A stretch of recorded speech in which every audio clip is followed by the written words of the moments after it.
Hi Rachel, how are you? I'm so sorry. I had a meeting go longer than I thought. All good. All good. Perfect. I have your questions in front of me. So yeah, how would you like to set up the room? What would you like to do?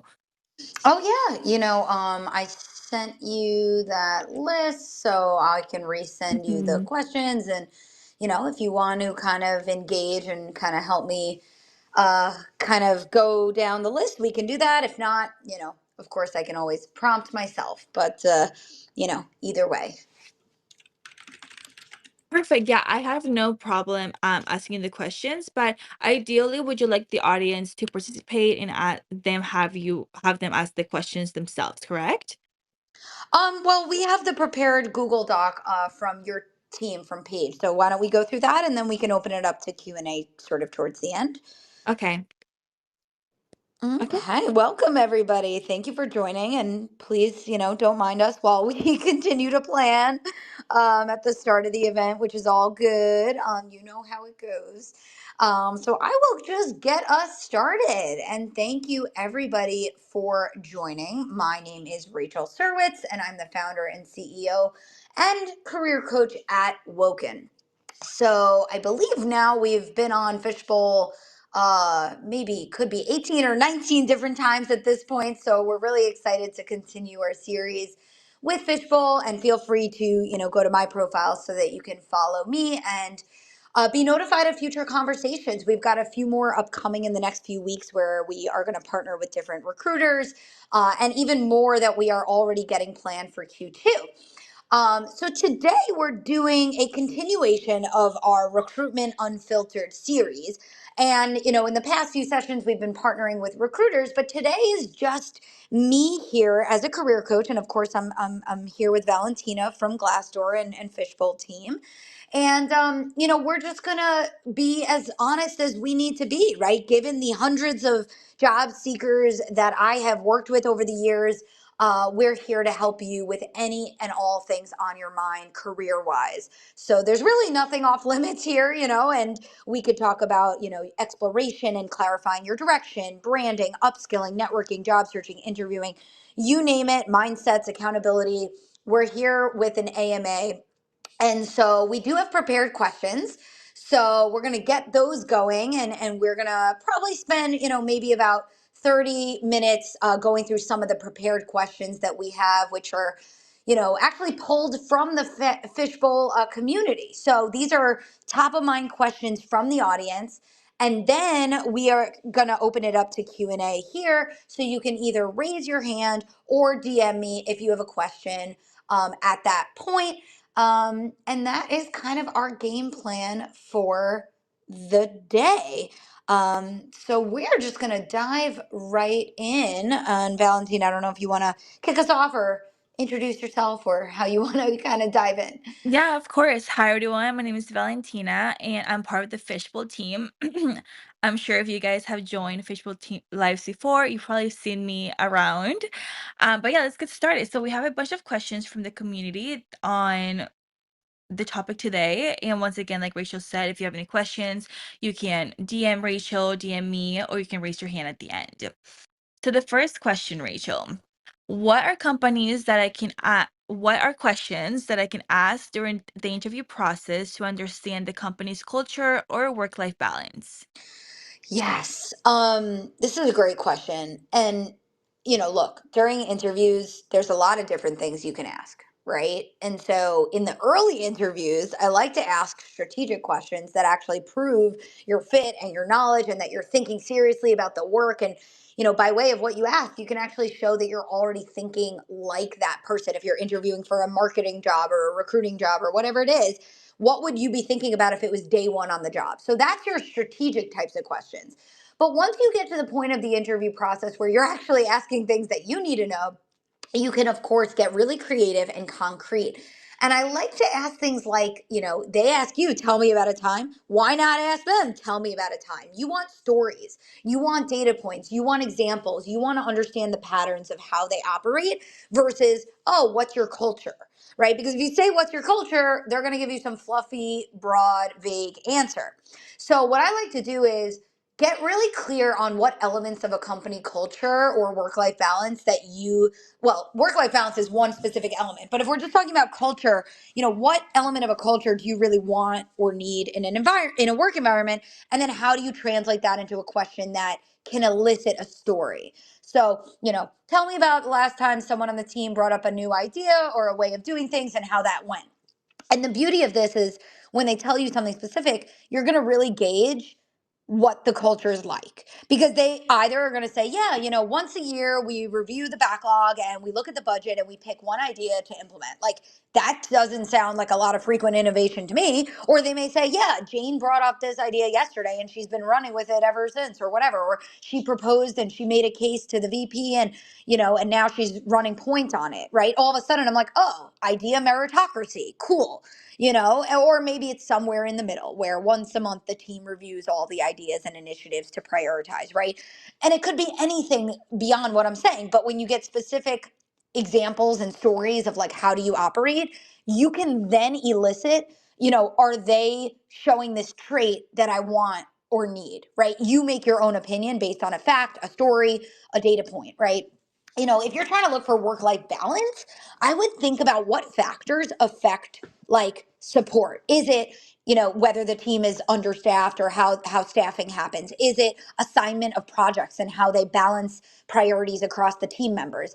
Is it handoff or like on call, policies and procedures? Is it, how fast deadlines are approaching or how urgent client, deliverables are, right? Like, how can you try to dig deeper into figuring out like what might affect work life balance in this particular job? And how do I ask about that? Whether it's, again, balancing assignments across the team, urgent deadlines, the length and the pace of projects, again, like on call, like what are the specific elements that for this role would affect, the pace of things, right? So you can get specific there. I mean, I do think there is a point of the process where eventually you could ask somebody, you know, what is the working hours of the team? I mean, I don't think that's a bad question to ask, but maybe towards the latter end of your process when you've already started to prove yourself.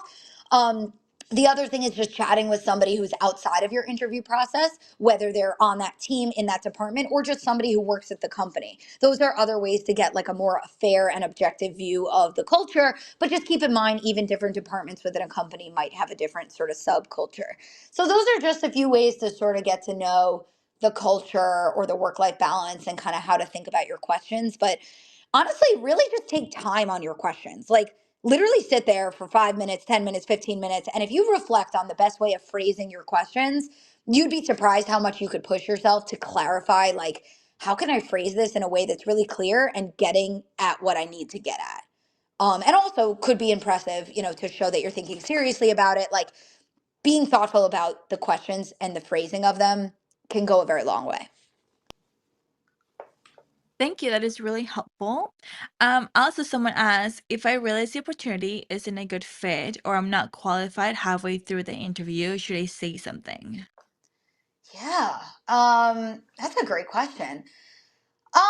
Look, it depends, right? If it's an hour-long thing and you kind of want to save yourself the time, it depends if it's such a long interview process or, maybe it's some really big assignment, how much time and effort are they requiring of you versus if it's a 30-minute call, I don't know. I think there could be some benefit of doing your best and getting to the end point and honestly, well, look, I think there's a difference actually just to dissect this a little bit deeper. There's a difference between you think you're not qualified versus it's not a good fit. Because if you want to withdraw for some reason and you don't think it's a good fit because you're not interested in the work or it's not the type of work you want to do and you're confident about that, of course you can speak up. If you're not sure that you're qualified, let them be the judge of that.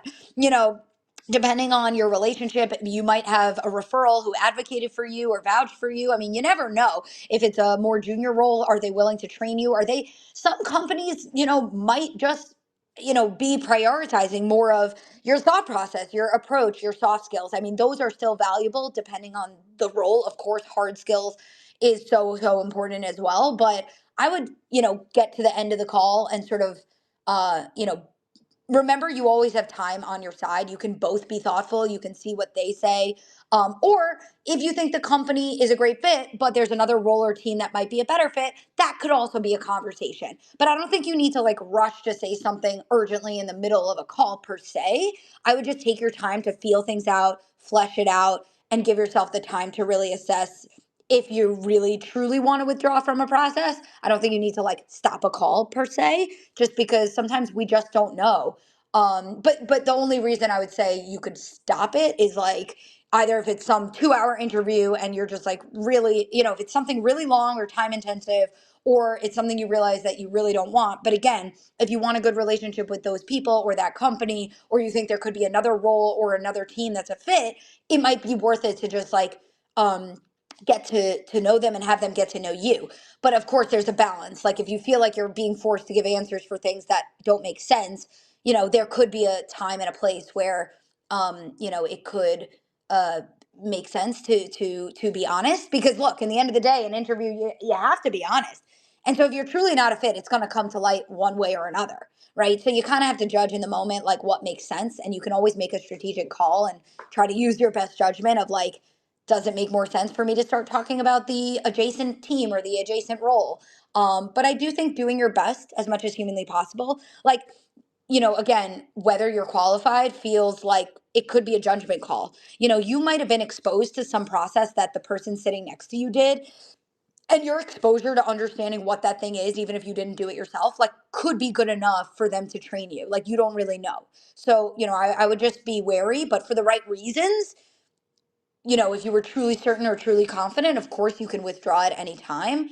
I just think sometimes it's really, murky, and maybe it might be unclear, and so just always err on the side of giving yourself the time to decide these things. You never need to feel rushed to do it, but those are some of the factors that I would think about if you were, going to stop yourself in a process or remove yourself from a process.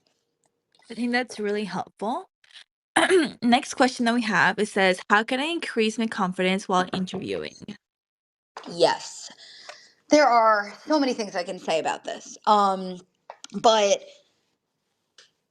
I'll try to riff a few, right? So, number one is pretty much practicing every single day. Practicing out loud is not meant to help you memorize your answers, but it's helping you think on your feet and getting comfortable with like the muscle memory of what does it feel like to speak in a way that I can answer something in 2 minutes and be comprehensive and concise all at the same time. So that's an art. That's a style of speaking that you might not be used to. Um, how do you structure and organize your thoughts? If you're about to tell a story that's some big year-long project, how do you boil that down to 90 seconds or whatever it is, right? This isn't easy. That's why we talk about interview stuff so much. So give it the due time to literally practice almost every day. I mean, if you can, depending on how much you're job searching, you could pick one question a day and practice it out loud, right? The other thing is your process right before the call itself. I actually have an awesome pre-interview meditation that I've created. But you want to get yourself into the right headspace. Like I always say, interviews are kind of like this light switch. Like you might be tired or drained or not confident that day, but the version of you that shows up needs to be your best self. So somehow you just want to step into that place, even if you're not having the greatest day in the world. You want them to see a happy, focused, energized version of you. You're not going to be a person you're not, but just figure out your ritual for the few minutes before the call so that you can just like find your center. There are kind of funny tips as well. Like, I remember I had a coach that taught me, if you stand up during an interview, does that help you project your voice and your tone and your energy and sound more focused versus sitting down? Right. So there's little tips and tricks and hacks like that. But I think a lot of practice out loud. I think the ritual right beforehand, setting yourself up for that moment and how you're going to focus, whether you're standing or whatever that looks like. You could even dress up, are you going to put on, are you going to do your hair? Like, just really get yourself in a way that you show up for yourself. And then I think just in general, like, is there something deeper? Like, do you feel that you're going after the right roles? Like, when you're in the right conversation, talking about stories and projects where you have the skills and you have the background, that's going to be compelling and it's going to come across. If you're searching for things that you're not even sure why you're in that conversation, that's going to come across. So do your homework, do your due diligence, and make sure you're in the right room. And if you need to go back to the drawing board to say, like, is there a different direction that makes more sense for me? Like, you know what I'm saying? Like, when you're looking for the right roles, you want to sink into the comfort of, this is stuff that right? And sink into that, and just practicing your stories out loud is going to help a lot. I think about stories of, like, tools in your toolbox. And so in the moment, you're just going to figure out, which story do I want to pull out of my arsenal today? You just want to be focusing on your choice of words in that moment, not like, how do I tell this story? So have stories in your back pocket. Um yeah, there's a lot more I could say, but for now I will pause there. That is really helpful. I definitely agree with you that so sorry. I agree with you that practice makes perfect. So I remember I used to practice in front of a mirror to see how I would look and what I would say, and I think that was extremely helpful. Yeah, yeah, I love that. And whether it's a mirror or you could speak to a wall, but, like, actually, I like to mimic the situation. So if you're going to do it on Zoom, just open up a blank Zoom with your computer so that you, like, literally feel like, where are you going to sit and how's it going to feel, right? So, or if it's going to be in person or whatever, try to recreate the scenario as much as you can. That's a great tip. Oh, also another one would be recording yourself. I Oh yeah. think recording yourself and seeing how you sound, your behavior, and how you look when you're answering these questions will be really helpful. Yes, and when you're practicing out loud, like, obviously it's by yourself, or you could record yourself, or obviously mock interviews, right? Like a peer, a Mhm. coach, a mentor, whoever. The more mock interviews you can do with different people, different tips, different experiences, they're going to hear things, they're going to perceive things, they're going to mirror back to you what you're saying and how you're sounding, right? Like, sometimes people tell stories and they don't realize that they're not even making sense. Like, if you're telling a story about a company and I wasn't there, it's not easy to figure out how to be clear in telling that story. So have different ears, different sets of ears listen to you, because then you'll realize, how can I not use internal jargon, but how can I still tell this story about a thing that you have no idea what I'm talking about, but still make sense and still get my point across, right? So have different mock interviews with different people, and just, again, it's a combination of behavioral, like, strengths and weaknesses. It's a combination of telling stories, or you might need more technical practice if there's, case assignments or things like that. Leveraging the people around you to figure out what element of the interview process you really feel, you need the most help with. But practice, right? Practice, not just on your own, but with other people. That's a great tip. The next question says, should you apply for a job if you don't meet all the requirements? Oh, yes. Absolutely. I mean, look, I always say, give or take, maybe 60 to 70%, is a good rule of thumb.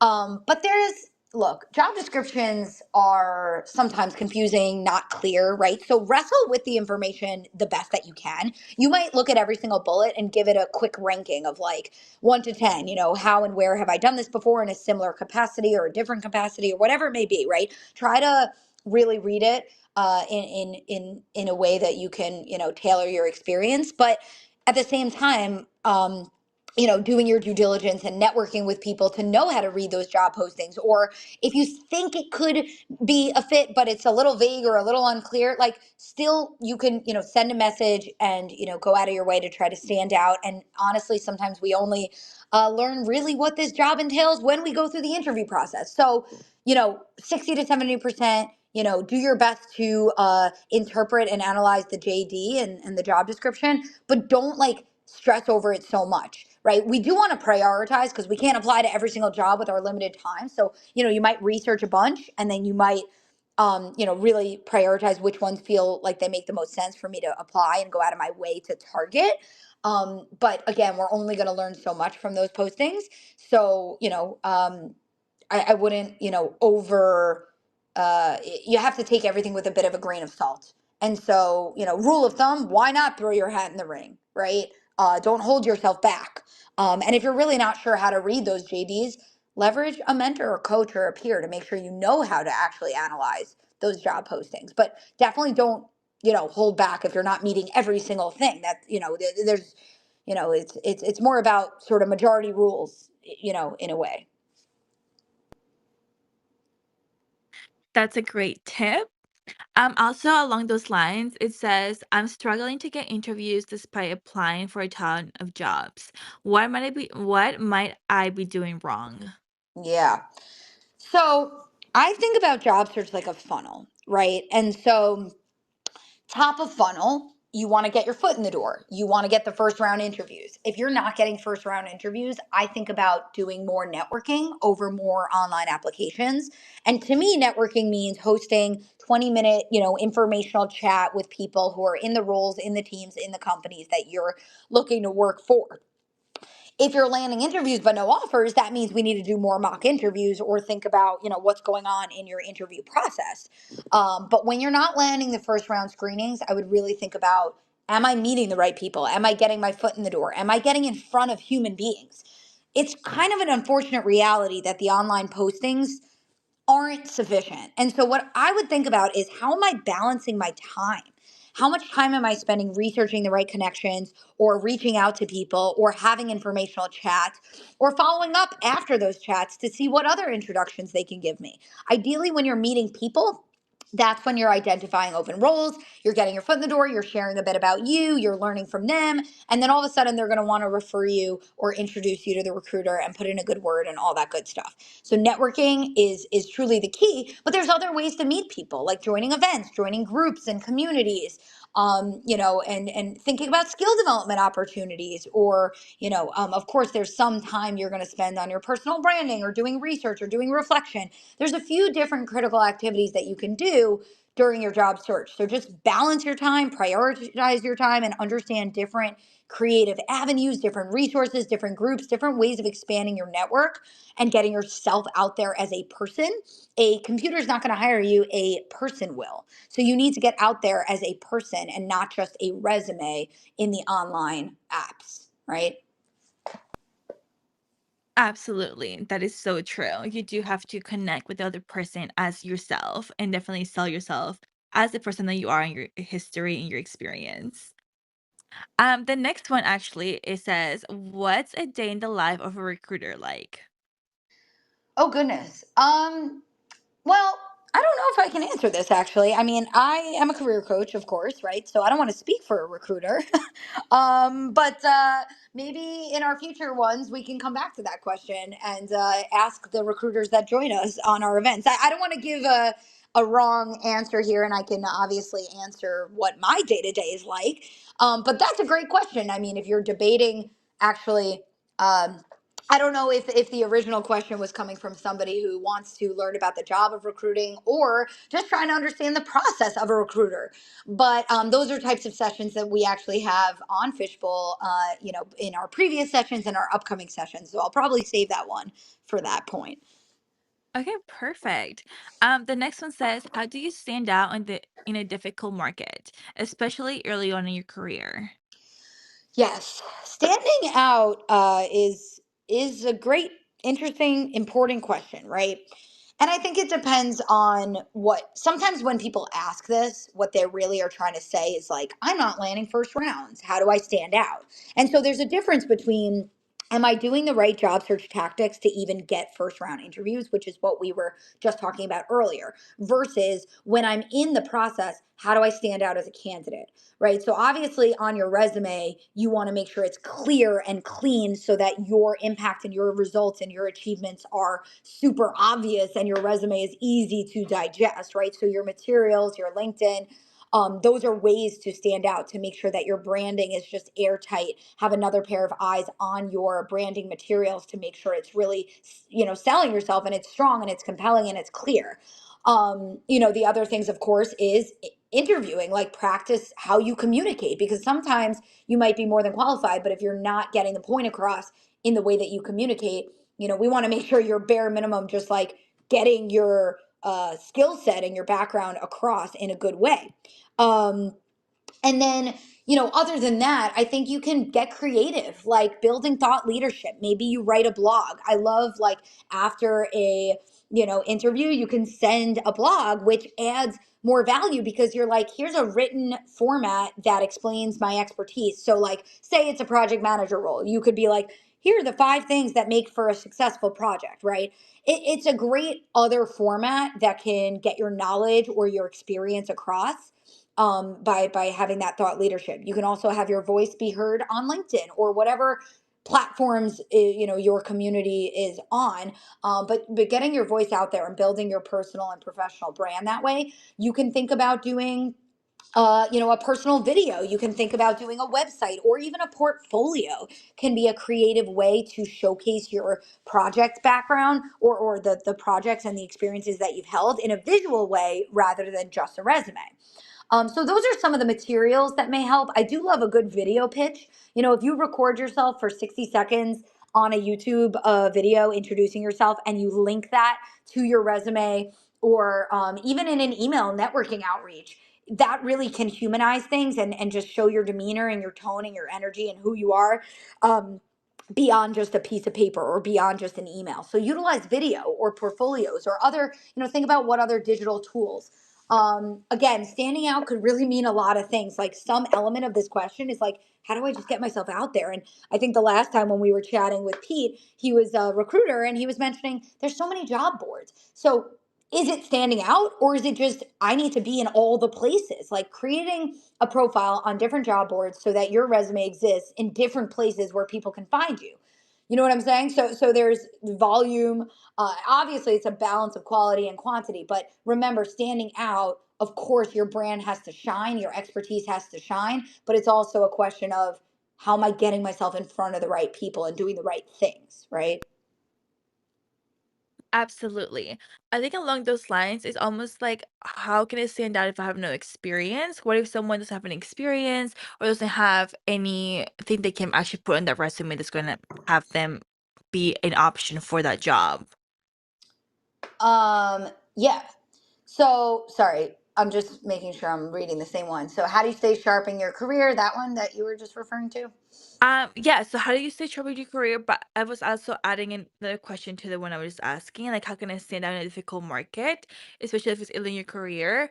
If you're standing out early in your career and if you don't have the experience, for example, if you're a fresh graduate, you don't have Yeah. experience, you've only Yeah. been to school, what are some tips you can offer? Yeah. So, yeah, early on, I think you sometimes have the benefit of the doubt of being, like, moldable. And so I think early on, you want to just prove a little bit more of your soft skills. Like, I'm responsible, I can be innovative, I can take initiative. And usually people are a little more forgiving that you're probably having done that in a transfer, like a different environment than the one that you're going to join. So early on in your career, I think you can stand out by, like, your approach. How do you think? Are you really acting professional? Are you acting innovative? And how have you done that in a different setting before? And I think you could really shine with those types of examples if you have less of the background of what it is you're trying to go after. And that's probably how I would try to stand out, as early on. And obviously, just trying to get involved as much as you can with the types of projects that you do want to get involved with. Obviously, show you're doing what you can to get involved and gain the right skills. But I really think an early professional can stand out with their soft skills so much, and be, then somebody can be more willing to train you and take you on that way. That's really, really helpful. Okay, next one. How do you stay sharp in your career when you're stuck somewhere you don't really want to be while actively looking for a new role? Yes. So, staying sharp, this is a great one. If you don't want to look for a new role, I think there's still a bunch of things you can do, like, proactively, right? So, um, you want to first think about, like, what you can take advantage at your company, right? Is it getting involved with a different team or different projects that are interesting to you? Is it skill development and, leveraging any stipends that they have for professional development or certifications or trainings that they would help fund for you, or sending you to a conference or something? How can you get involved, and take advantage of what is at your fingertips at that company? whether it's formal, projects or getting involved with other teams, whatever it could be. I would really just try to grow and gain all the learnings and resources that could be available to you where you're at. And then in general, you also just want to think about your career more broadly, right? So, networking, right? Like maybe once a month, you just meet a new professional that's doing work that's interesting to you, proactively building good relationships that you can eventually tap later if and when you need to. Um, what else? We've got networking, even personal branding. You can work on a website or a blog or some videos or, a portfolio or anything like that. So sprucing up your branding materials, thinking about networking, thinking about upskilling and training, and just getting involved, right? Looking at resources, groups, communities. Where can you build exposure, build relationships? You might attend a conference or an event or something like that. Joining email newsletters, just staying in the know. I think, staying informed, building relationships, maybe upskilling, getting involved internally in projects that are interesting to you. It could be volunteering, getting involved outside of work. Those are kind of the things that, some of the buckets, right? Research, upskilling, branding, networking, and reflection. Honestly, I think clarifying, even if I don't like want to move jobs right now, what would I want as my next step? To me, that legwork goes such a long way. If you can have such strong clarity of like where you would want to go, it's going to help you make the most of where you're at right now. And that might take time to do exploration and reflection and really get crystal clear on what would be the next role or the next industry or the next target companies for you. And that way your networking is targeted, right? So getting clarity or having that clarity, almost at all times, you want to know where you're headed even if you choose to go after it passively. So the clarity piece, really will always help you figure out like what does it mean for me to move forward, right? Even if you choose to do that at a slower pace and you're not job searching, right? It's just where do I want to go more generally in my career, right? Great, thank you. The next question we have, it says, um, how do I address multiple layoffs during interviews? Yes. Look, I mean, they may either ask why did you leave a certain role, or they may say walk me through your, resume. If they say walk me through your background, you're gonna, basically very briefly explain each role and then why you went to the next role. So with each one, it depends on, the situation, right? A layoff could have been a large percent of the overall staff. A layoff could have been the entire team or department or whatever the situation was, but they're really just looking for any logic or any rationale or any reasoning that they can understand the situation.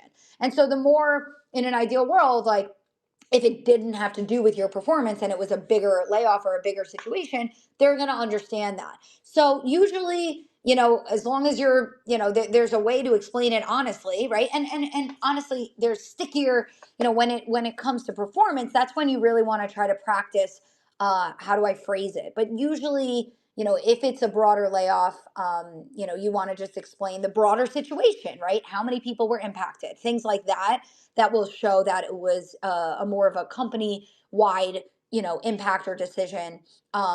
But again, this is becoming somewhat commonplace and somewhat accepted and expected and understood. So I wouldn't overthink it and I wouldn't overcomplicate it. I would practice out loud how to explain it in a way that's honest but feels comfortable to you. And it really depends on the reasoning, but give context as much as you can. That's a great tip, and you're right. People are experiencing that so much recently that it only makes sense to be honest and just people understand more. Yeah. Okay, next question we have, are cover letters and catering your resume to each job application necessary? Yeah. So look, cover letters are sort of a toss up, and I think we touched on this when we brought in the recruiter to chat with me a few weeks ago. But it's a bit of a toss up, right? Whether people are reading these or not, right? So my rule of thumb personally over the years, given what I've seen, is have a cover letter ready, make it strong, make it clean, make it make sense to your direction, and then you might have like one sentence that's tailored to that company. And that way you're not spending all day every day editing a cover letter if it's not going to be the most useful thing. I think more interesting than a cover letter is your phrasing when you reach out to a recruiter, or your phrasing in an email when you reach out to a hiring manager, right? So that's more interesting. And that can be like a mini little cover letter. It's going to be way more brief, but that's more compelling to me, to take time to be thoughtful with your outreach messaging. But it's the same idea, right? Briefly, why are you a fit for the role or company? So be really thoughtful in your outreach. So I think the energy should go into that versus the cover letter. You can have a cover letter and you can tailor one sentence at a time, but I don't want that to take up a ton of your time given what we think we know about, how valued they are.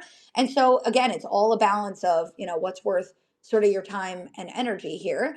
In terms of catering your resume, look, people have a lot of opinions. I think a lot of people say tailor your resume to every job application. Personally, what I say is tailor your resume to a direction that makes sense. And then every week, just keep a running list of keywords that you're noticing in the job postings that are a fit for you. And once a week, edit your resume to incorporate those keywords. And then you're going to incrementally strengthen one version of a resume to become like a power resume rather than having 100 versions. It's overwhelming and it's stressful. I also usually say if you have multiple versions of a resume, you probably have multiple directions. And does that actually mean, like, meaning, do you know what direction you want? Right. So if you have so many resumes, like, you might need a little more clarity of which role is actually the best fit for you to go after. So that's why I don't love, I also think it just takes a ton of time to edit your resume constantly. So, and I don't think it's worth the time. Again, your outreach messaging, I think, is what can go a long way, or getting introductions or having networking calls, getting your foot in the door. And then the resume sort of becomes the aftermath, right? If you set up an informational chat, you're kind of setting up an interview for yourself. Ideally, they then refer you and you can actually speak to your experience, right? So obviously, like, have an edited resume that's strong. And then, like, once a week, you can edit it. But again, I don't think it's worth it being in there like all day, every day, like wasting a ton of time on That's a great tip. The next one says, "Why do I keep getting ghosted by recruiters?" it. Yeah. And it's funny, I think with Pete, we talked a little bit about like ghosted can mean a lot of different things. Like if you reached out, but you never knew the person, people interpret ghosting in a lot of different ways, right? But if you're like in communication and then not hearing back, there is some element of, obviously, recruiters have a high volume to deal with. And unfortunately, sometimes we get the automated, like, we didn't make the role or whatever it may be. So it's an unfortunate reality of like this process doesn't work perfectly. And it's obviously unfortunate. I think ghosting is more serious when it's like, I've now interviewed and now no one's answering me. Like, obviously, that's an awful situation. It's never good to feel like you're not hearing back. We don't want this. It doesn't, I think even a recruiter would tell you, no, that's not what I like want to be doing. But with the volume and the quantity, like, sometimes the process just makes it such that we're not going to hear back from every single person. I would just try to revisit your mindset and like, what can you control? How do I get my foot in the door? How do I send a compelling outreach message? How do I get a warm introduction? How do I leverage my alumni network? How do I get phone calls with people and actually get myself in front of somebody to have a conversation? That to me is going to avoid the ghosting as much as possible, because now you're a real person, a real relationship, a real conversation. So really leverage those warm connections. To me, building strong professional relationships is your best way of avoiding being ghosted, because somebody's going to know who you are. You're getting in front of their face, and that's what they mean by getting your foot in the door, right? So it is an unfortunate reality, but just try to refocus your energy on what can you do to try to be compelling and get that foot in the door and get the introductions that are going to serve you, versus dwelling on, why are these people not answering me? Great. Or, sorry, why am I being ghosted, right? If you're reaching out for networking and someone's not answering you, that might, look, to some extent, you can learn, right? Like, if someone's not answering you, maybe you're just doing too much cold outreach, or maybe it's your phrasing, right? So to some extent, if you're not hearing back, you might want to learn from that. But like, there is an element of ghosting, quote unquote, that might just be expected. So separate, like, am I doing networking outreach where no one's answering and I need to learn and like maybe improve my outreach methods? Or is this just like some normal of, again, without context, it's hard to know exactly what the person's referring to, but just try to separate like what's part of this process and what can I do better and differently, whether it's who I reach out to, where I reach out, and what I'm saying to try to really get as many responses and engagement and conversations as possible. So just focus on what you can control. That's great. And also along those lines, it says, what are the biggest red flags recruiters look out for when reviewing applicants? Um, yeah, let's see. I mean, you could definitely think about red flags, but like to be honest, more than just a red flag, I think recruiters these days in this market are looking for people with a very similar background to the roles that you're going after. And so rather than thinking about like, what am I, what should I avoid showing, or is there gaps on my resume? Like, I think with the 6 seconds that they have, they're really looking for people that have done this role before. And I think that's the job market we're in right now. It doesn't mean you can't make a pivot, but you really want to understand your strategy, right? Like, for example, same role, different industry, that might be a more feasible pivot. But really looking at similar role experiences and responsibilities and skills and achievements and impact, like I would focus on what are the most obvious things that prove that I'm a fit, because that's really what they're looking for. I don't think they're like keeping their eye towards what's going to rule this person out. Like, what are the red flags, like a gap on a resume, right? To be honest, more than a red flag, I think sometimes people's format of their resume makes it hard for somebody to digest quickly their background. And so you want to look at like, how can I make it as easy as possible, and how can I go after the roles that are an obvious fit for me? Versus, there's not so many red flags I would say on a resume per se that is going to rule somebody out, other than I'm literally just looking for somebody with very relevant experience. Gaps on a resume these days, I don't think that's the thing necessarily holding people back anymore. I think layoffs are just becoming commonplace and understood. So I think people are just zooming in on, have you done this exact thing, in the past? Thank you for that answer. The next one that we have here, it says, is it possible to get a job offer rescinded because you Yeah. tried to negotiate your salary? Look, no. If you negotiate a salary, I've personally never heard of a story where a job offer was rescinded because of negotiation. Now, you have to know how to negotiate properly, right? So say you go back to them and you give them, a counter offer. I wouldn't go back and forth 7 times. You likely have one opportunity to make your case, to tell them what is market standard and what's a fit given your background and what your priorities are, and ask if there's anything they can do, and I would let them go back to the drawing board probably once. I don't think I would negotiate a second time. I wouldn't push it. I would like make sure your case makes sense. And then given what they come back to you with, it's a decision for you at that point, right? Maybe you have a second priority. So say they come back to you and say, "Oh, there's nothing we can do on the base." You could say, "Is there anything you can do either with a signing bonus or something like that?" So you can understand your second and third and fourth priorities. But I wouldn't go back and forth multiple times. So again, you got to know what to do and how to do it properly. But I've personally never seen anybody get something rescinded because of that. But it's possible if somebody was pushing too hard or pushing too many times or being unreasonable, or, just the tone and the demeanor, like how you're going about it. I think if you do it properly and professionally with the right tactics, recruiters expect it. It's common, it's standard, it's par for the course. So if you know what, how to do it, I don't think most recruiters are knowing to expect to do that with you towards the offer process, right? Um, and by the way, if you do have a question, please raise your hand or feel free to DM me. And just so you know, we are open to Q&A, but we can keep firing away on some of our questions. But just know that you're welcome to also, raise your hand or DM me if there's anything else we can help with. We have another question. It says, I interviewed with my dream company last year and made it to final round, but didn't get the offer. I have applied afterwards, but the managers gave me feedback that was based on personality. He thought I wasn't outspoken enough. but asked questions that were kind of inappropriate for an interview. When I applied for jobs after that and I mentioned an interview with him, I have not heard back. I'm qualified. Some people I'm qualified. Some people seem attached to the personality fit piece, even though it's based on opinion. How do I get around the impression this guy seems to have gotten of me? Hmm. Um. Well, that's a great question. Um.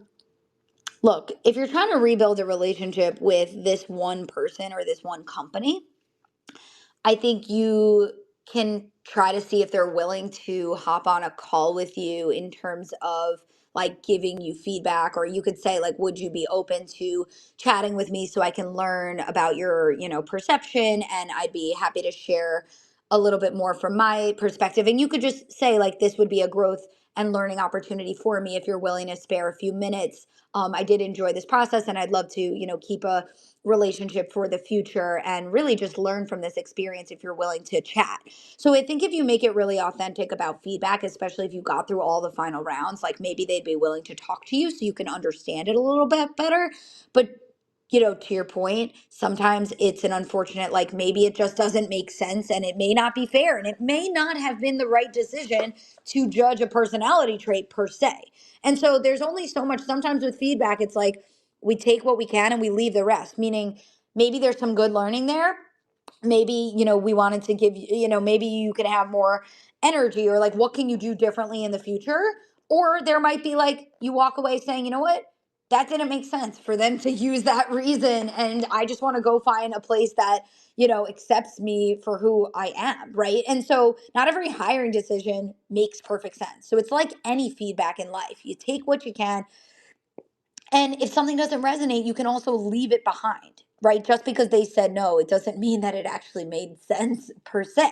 But learn what you can learn, right? Like, maybe in a sales role, they're looking for somebody confident or outspoken. And so if you didn't give off some energy that they're looking for, and they're looking for some, you could call it a personality trait, but it's really just a trait, it's an attribute. And sometimes somebody's energy or tone or demeanor for a certain role, if that role really requires a lot of relationship building or being really personable, they might want to see that energy from you. And so again, try to like take what you can. If there's something, you can try to be objective with yourself about. And then if there's something that like didn't make sense to you, you got to leave it behind as well. Try to chat with that person, try to see if you can have a conversation and like understand it a bit better. um, but yes, part of the question was, when I bring up that interview, I probably just wouldn't bring that up necessarily. Maybe I misunderstood the question, but I don't think you need to bring up that interview in your future, necessarily, right? Unless you're going back to the person that gave you that feedback. I would just sort of take it or leave it and see what you can learn and see how you can, move forward in a better way. That's a great answer. I'm also going to remind everyone that if you do have questions and you want to be anonymous, you can either send me the question or Rachel. We can read it and not say your name or your company. So if people want to ask questions, and that's a great option, unless you want to also raise your hand and join Rachel on stage and ask your question live. But as we wait for those questions, we do have a question based on AI, and it's about your opinion if you think AI is starting to affect the recruitment process, and what are your recommendations on sending out and getting through AI. Yeah.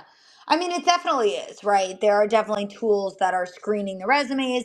And on the flip side, candidates are using AI. So be very careful. You know, I think you can use ChatGPT or whatever it is to try to get ideas or prepare for interviews, or just help you along, but don't like take a full cover letter from ChatGPT, because you'll hear from recruiters, they'll notice certain things, especially on a resume needs to be so clear to your experience, the impact, the metrics, the results that you drove, right? But can you use it for ideas of keywords, or you can ask questions, you can learn, but just be very careful how you use it. On the flip side, obviously, there's a lot of tools that are screening resumes for certain keywords. So yeah, you want to use tools that are going to help you,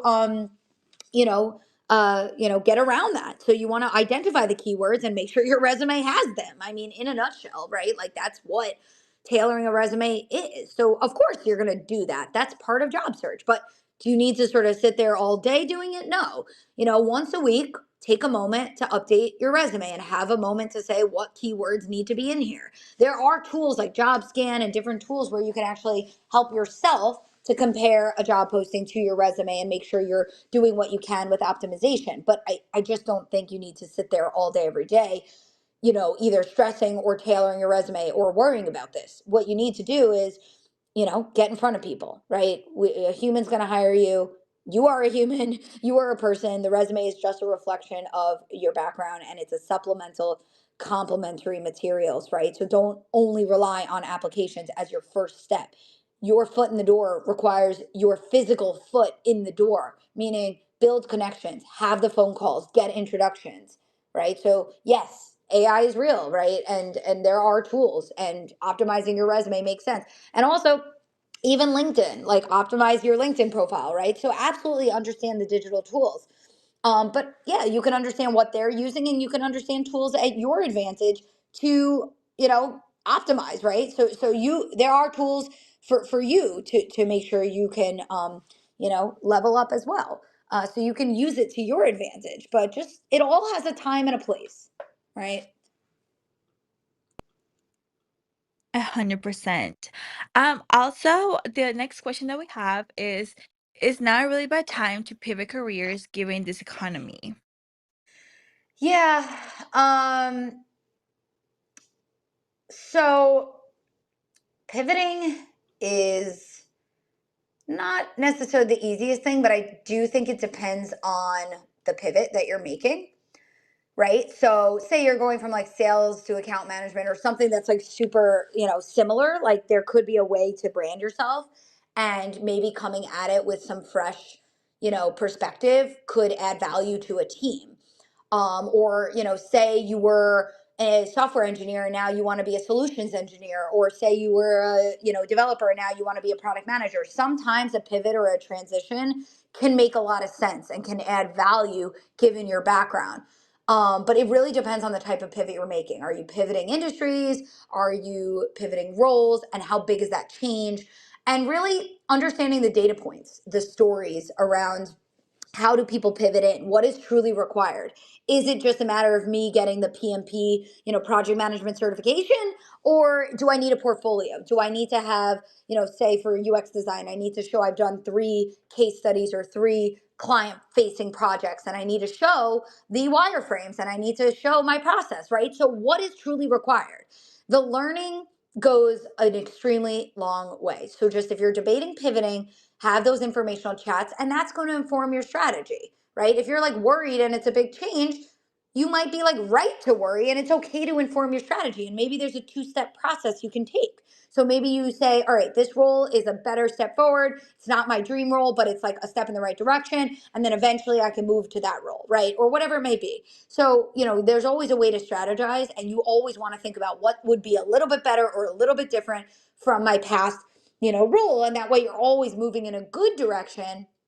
But the data points around, what does this pivot really look like? What do hiring managers really look for?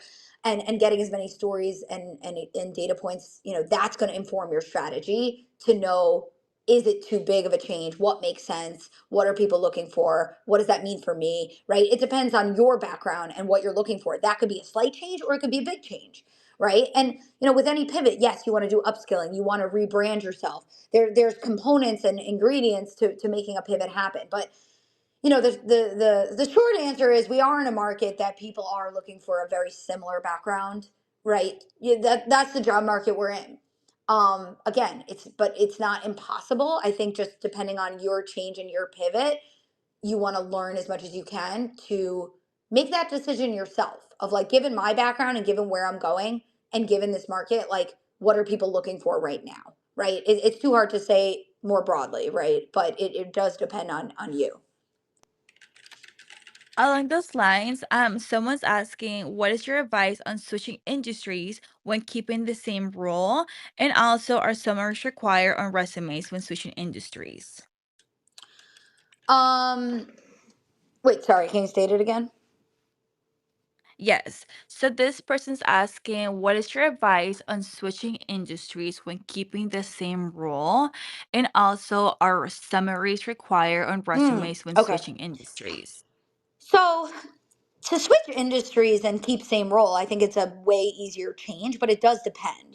Like for example, a product person or a marketing person, or the industry that you work in, it's going to have some relevance to the work. So definitely really clearly, broadly, prominently make it clear that you've been in that role, and then add some things like maybe you join some workshops or webinars, or maybe some industry conference, or some way of gaining exposure to your new industry. Show that you're committed and invested in learning more about that industry, whether it's upskilling or getting involved, volunteering, pro bono, whatever it could be. Show explicitly on your resume, on your LinkedIn, that you're getting involved with that industry. But again, it depends on the role. Like if it's, say you're some product designer and you've only ever worked with, direct to consumer versus B2B. Like, do they need to see a case study for you to have thought that way before? Or is it an easier transition? So just know your direction and your path and your background and how big of a change that is. And what could you add to your plate or your branding that would show that you're adding the skills necessary. But again, information is key.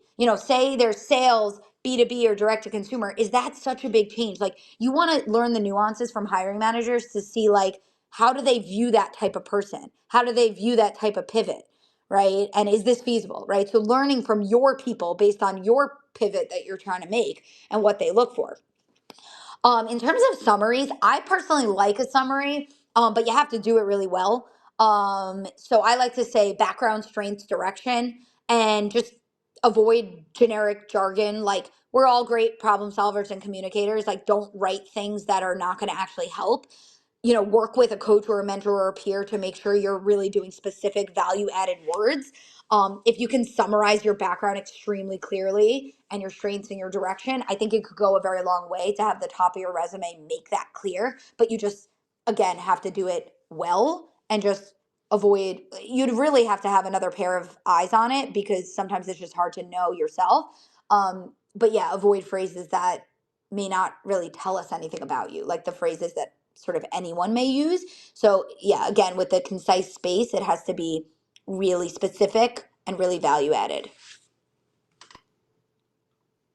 Thank you, Rachel. I know we only have 3 minutes left, but I do have one last question. And it says, when creating a resume for someone with 10 years of experience, do you stick to one page or can it be over 2 pages? Resume ideally is one page. If you have over 10 years of experience, I think you could do a page and a quarter, a page and a half. But to be honest, there's just a lot of tips and tricks, right? So maybe you have earlier experiences that you don't need any bullets at all. Or maybe your earlier experiences have just one bullet. You want to look at the length of an experience, how relevant it is, and how long ago it was. And that can tell you sort of the length of how much to expand the details. And you also, of course, want to look at the formatting, the size of your font, the size of your margins, like just the layout. If you have two columns, it might be hindering your ability to actually get to one page. So depending on your layout, that could also make a difference. So try to again get some support because there might be creative ways to get to that one page. And I think it just does everyone a favor when it's concise and clear in the one page, and it just takes a little bit of support and creativity to know how to get to that one page, right? But I've seen it be a page and a half as well. In the right circumstance, it might make sense. But if you're not sure, again, have another pair of eyes on it, and that will help you get some opinions or guidance on what you can do. um, and I realize we only have about a minute or two left, so I might wrap it here. But please reach out to us. And just so you know where to find me on LinkedIn, I am Rachel Serwetz. On most socials, we are either Woken or at Get Woken. And our website is iamwoken.com. We always offer a free initial 20-minute call if you want to chat about you and how we can help, or really just get some recommendations depending on what it is you are facing. And we will be back here actually next week with a recruiter. So please tune in. And again, if you hit follow, I believe you'll be able to see all of our hopefully upcoming scheduled events. So again, we come back here and we collaborate with recruiters. We've got a lot of great career topics. And just feel free to reach out if there's specific questions that we didn't get to today. That was great. Thank you so much, Rachel. I will see you next week. All And if right. anyone wants to be notified for the next conversation, make sure you're following Rachel. And yeah, have a great afternoon, everyone. All right. Bye.